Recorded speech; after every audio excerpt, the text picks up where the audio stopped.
Trine, jeg vil lige vise dig, hvordan du opretter brugere. Det gør du herinde.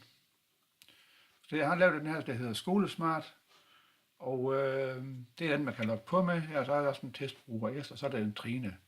Når du skal teste, om det virker, så skal du selvfølgelig ikke have nogen af dem her slået til i forvejen. Du vil sige, du skulle selv logge af også som Trine 51, 53. Når du så går ind og skal definere og beskytte dem, så går du ind til den her, der hedder User Access Level. Og der kan du se, der har jeg lavet en, der hedder beskyttet indhold.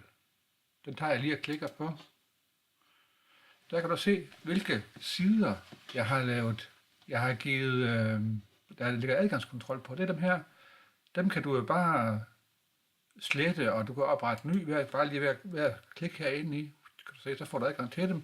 Det er de sider, der har beskyttet. Det vil sige, de er beskyttet med, med adgangskontrol.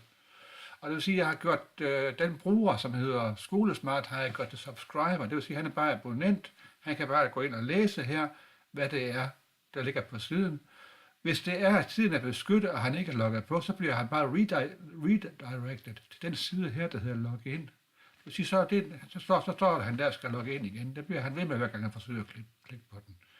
Men altså, det korte af det lange, det er, at de sider, du har adgangsbeskyttelse, de ligger her, og dem går du ind og definerer under User Access. Jeg tror, jeg skulle have defineret det, der er, men ellers så må du lige vende tilbage om det.